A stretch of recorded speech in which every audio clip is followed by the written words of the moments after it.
तो आज हम गोता लगाने वाले हैं एक ऐसी जबरदस्त जासूसी कहानी में जिसने साइंस की दुनिया को हमेशा के लिए बदल कर रख दिया। ये कहानी है एटम की, यानी परमाणु की। वही परमाणु जिसे एक जमाने में पदार्थ की सबसे छोटी, ना टूटने वाली इकाई माना जाता था। तो चलिए मिलकर इस रहस्य से पर्दा उठाते हैं। तो सवाल यही खड़ा हुआ, क्या एटम वाकई किसी भी चीज की आखिरी मंजिल है, या उसके अंदर भी एक पूरी की पूरी दुनिया छिपी है? 19वीं सदी के साइंटिस्ट्स के लिए ये एक बहुत बड़ी पहेली थी। और जानते हैं इसका पहला सुराग कहाँ मिला? एक बहुत ही मामूली सी रोजमर्रा की घटना में। एटम के इस ना टूटने वाले आइडिया में जो पहली दरार पड़ी ना, वो एक ऐसे एक्सपीरियंस से आई जो हम सब ने कभी ना कभी यकीनन महसूस किया है। नहीं, ये कोई जादू नहीं था, ये था एक बहुत बड़ा सुराग। सोचिए, अगर नॉर्मल चीजें जो न्यूट्रल एटम से बनी हैं, उन्हें रगड़ने पर उनमें चार्ज आ सकता है, तो इसका सीधा सा मतलब क्या हुआ? यही कि वो चार्ज एटम्स के अंदर से ही कहीं से आ रहा है। और बस यहीं से असली जासूसी की शुरुआत हुई। यही वो सवाल था जिसने साइंटिस्ट्स को एटम के अंदर झांकने पर मजबूर कर दिया। मतलब, अगर एटम खुद न्यूट्रल है तो पक्का उसके अंदर कोई पॉजिटिव और कोई नेगेटिव चीज होनी ही चाहिए जो एक दूसरे को बैलेंस कर रही हो।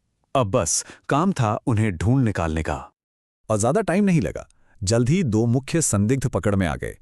जे थॉमसन ने ढूंढ निकाला नेगेटिव चार्ज वाले इलेक्ट्रॉन को, और उधर ई गोल्डस्टीन के काम से पता चला पॉजिटिव चार्ज वाले प्रोटॉन का। अब असली पहेली ये थी कि आखिर ये दोनों एक नन्हे से एटम के अंदर एक साथ रहते कैसे हैं।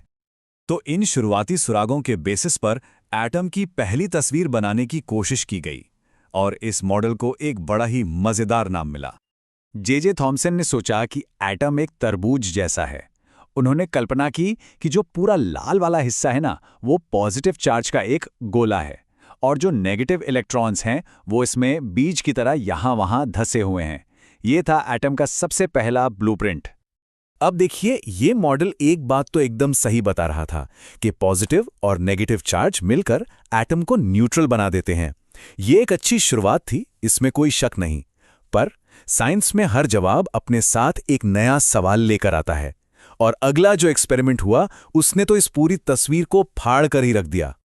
ये थे ऑनेस्ट रदरफोर्ड, और वो इस तरबूज मॉडल को टेस्ट करना चाहते थे। उन्होंने एक एक्सपेरिमेंट डिजाइन किया, पर उन्हें क्या पता था कि उसके जो नतीजे आने वाले हैं वो साइंस की दुनिया में भूचाल ला देंगे। प्लान बड़ा सिंपल था।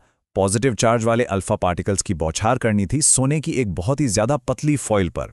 अब लॉजिक ये था कि अगर थॉमसन का तरबूज मॉडल सही है तो सारे के सारे पार्टिकल्स उस नरम से पुडिंग से सीधे आर पार निकल जाने चाहिए, है ना? ठीक वैसे ही जैसे कोई गोली तरबूज से निकल जाती है। लेकिन जो हुआ वो सच में हैरान करने वाला था। हाँ, ज्यादातर पार्टिकल्स तो सीधे निकल गए, पर कुछ अपनी राह से थोड़ा भटक गए। और सबसे ज्यादा चौंकाने वाली बात यह थी कि करीब 12,000 में से एक पार्टिकल फॉइल से टकराकर सीधा वापस आ गया। यह तो लगभग नामुमकिन लगना चाहिए था। इस हैरानी को रदरफोर्ड के अपने शब्दों से बेहतर कोई नहीं बता सकता।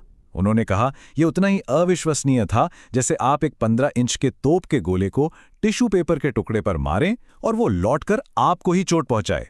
मतलब साफ था, अल्फा पार्टिकल्स किसी नरम पुडिंग से नहीं टकरा रहे थे, वो किसी बहुत ही छोटी, ठोस और भारी चीज से टकरा रहे थे। इस एक एक्सपेरिमेंट ने एटम की पूरी तस्वीर ही बदल डाली, और इससे 3 जबरदस्त नतीजे निकले। पहला, क्योंकि ज्यादातर पार्टिकल्स सीधे निकल गए, इसका मतलब एटम का ज्यादातर हिस्सा खाली है। दूसरा, एटम का सारा पॉजिटिव चार्ज और लगभग पूरा वजन एक बहुत ही छोटी सी घनी जगह पर सिमटा हुआ है। और तीसरा, इसी सेंट्रल कोर को उन्होंने नाम दिया न्यूक्लियस, यानी नाभिक। तो रदरफोर्ड का मॉडल एक बहुत बड़ी कामयाबी थी, लेकिन इसमें एक बहुत ही फंडामेंटल गड़बड़ थी।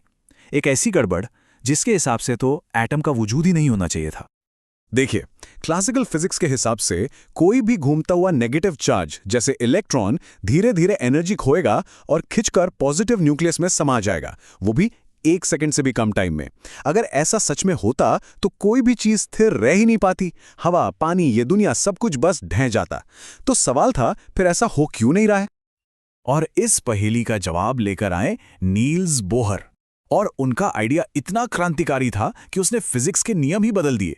उन्होंने कहा कि इलेक्ट्रॉन ऐसे ही कहीं भी नहीं घूम सकते। उनकी अपनी खास फिक्स्ड ऑर्बिट्स होती हैं जिन्हें शेल्स कहते हैं, और जब तक इलेक्ट्रॉन अपनी शेल में है वो कोई एनर्जी नहीं खोता। और बस इसी एक आइडिया ने एटम को ढहने से बचा लिया।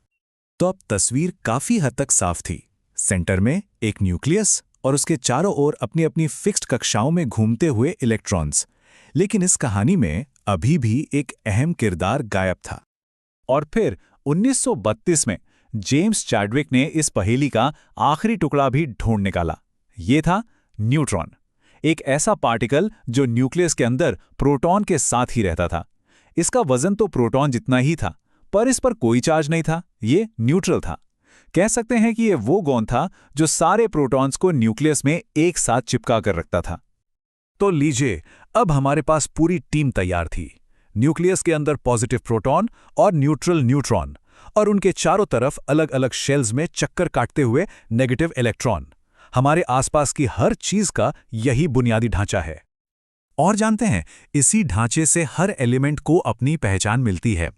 किसी एटम में प्रोटॉन की जो संख्या होती है ना, वो उस एलिमेंट का आधार कार्ड है। ये कभी नहीं बदलता। जैसे 6 प्रोटॉन मतलब हमेशा कार्बन, 8 प्रोटॉन मतलब हमेशा ऑक्सीजन, और कुछ नहीं। यही है एटॉमिक नंबर जो तय करता है कि कोई एलिमेंट क्या है। लेकिन सवाल यह है कि ये सब जानना इतना जरूरी क्यों है? जरूरी इसलिए है क्योंकि एटम की यही अंदरूनी बनावट, यही स्ट्रक्चर, ये तय करता है कि वो बाहरी दुनिया में कैसा बर्ताव करेगा, कैसे रिएक्ट करेगा। और सारा का सारा खेल है इलेक्ट्रॉन्स का, खासकर उन इलेक्ट्रॉन्स का जो सबसे बाहरी शेल में होते हैं। देखिए, हर एटम की बस एक ही ख्वाहिश होती है, अपने सबसे बाहरी शेल को पूरा करना, उसे स्टेबल बनाना, और इसी एक ख्वाहिश के चक्कर में पूरी की पूरी केमिस्ट्री होती है। इलेक्ट्रॉन्स के इसी लेन देन या साझेदारी करने की ताकत को ही वैलेंसी या संयोजकता कहते हैं। और ये सिर्फ एक साइंटिफिक शब्द नहीं है, ये तो पूरी केमिस्ट्री का इंजन है। यही हमें बताता है कि क्यों हाइड्रोजन और ऑक्सीजन मिलकर पानी बनाते हैं, या क्यों कार्बन ही जिंदगी का आधार है। तो एक मामूली सी कंघी और कागज के टुकड़ों से शुरू हुई ये जासूसी कहानी हमें वहां तक ले आई जहां हम मैटर के सबसे गहरे राज जान चुके हैं। इस नॉलेज ने हमें सिर्फ ये नहीं बताया कि ये दुनिया किस चीज से बनी है, बल्कि हमें इसे बदलने की ताकत भी दी है। अब सोचने वाली बात यह है कि इस नन्ही सी दुनिया के और कौन-कौन से रहस्य हैं जो आने वाले वक्त में इंसानियत का भविष्य तय करेंगे।